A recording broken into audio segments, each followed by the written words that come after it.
After their success with Venus, the battle for creative control between Pete and the girls was turning the partnership sour. They were nightmares to work for. They argued about everything. They had an opinion on everything. You would go home at night totally drained. Who needs friends who never show? I'll tell you what you wanna know. I needed a record that just completely fulfilled the Bananarama role. And Siobhan had this lyric that went, "Last night I was dreaming, I was locked in a prison cell." And it went like that. It just went click. Last night I was dreaming, I was locked in a prison cell. When I woke up, I was screaming. It is a modern Motown pop record where the minute you hear it, you know who it is. Only you can set me free, 'cause I'm guilty as a girl can be. Come on baby, can't you see? I stand accused of loving the first degree.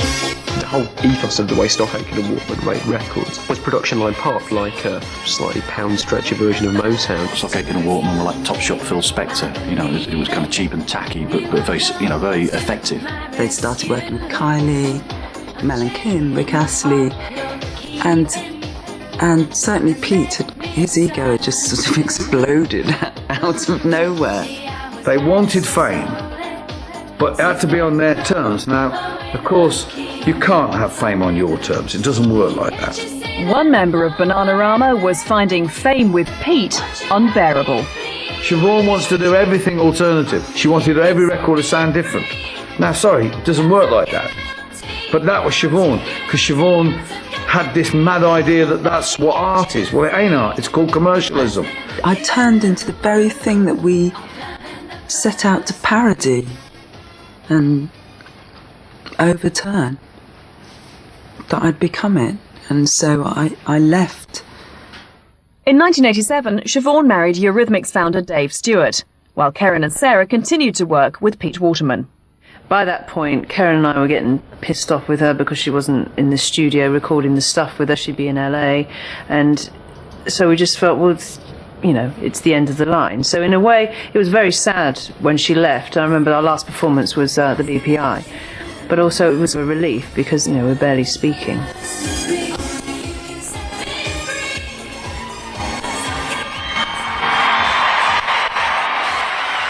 Bananarama were Siobhan, Sarah and Karen, and one didn't know at that time whether the public would accept anything else, whether the girls should stay together as a duo, whether they should get a third member.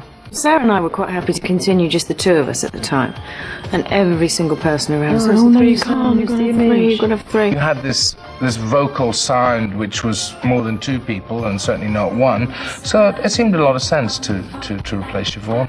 And we just said, well, not auditioning, absolutely not getting a stranger in, because that's just not the way it works.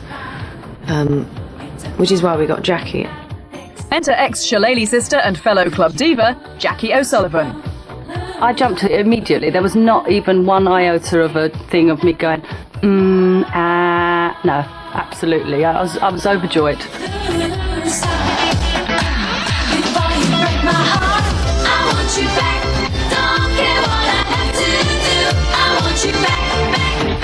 My perception of Bananarama was that it was total mayhem, and in fact it was a very, very highly run business.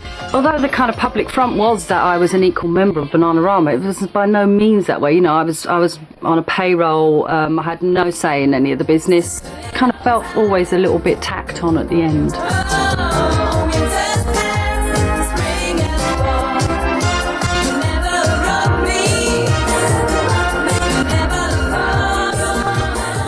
It had become a brand name more than anything else, and that any little echo of original energy had long since gone. There was this sort of X factor, which was the, we got pissed last night. Suddenly you thought maybe they didn't get pissed last night anymore.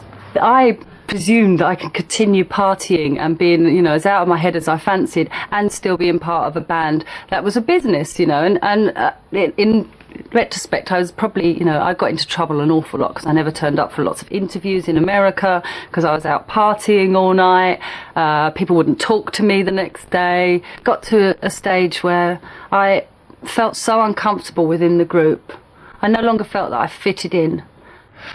I think after Jackie left, the whole thing had probably run out of steam a lot. You know, there was a lot of time trying to think up how one could reinvent what they were doing. And towards the end, Pete did have this great idea, which was to use ABBA as a basis. You see, I came up with this concept for Bananarama, which they couldn't live with, you know, and that was ABBA Banana.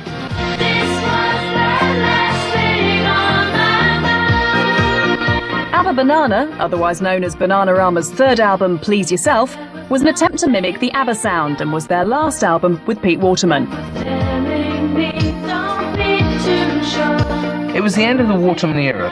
Pete was out of fashion, as well as they were out of fashion. Obviously, to people, Bananarama wasn't fresh at that point, and no one was absolutely gagging for a new Bananarama album. So I think we had to go into the wilderness for a while. But we're coming back. 20 years on, Bananarama are strictly a duo.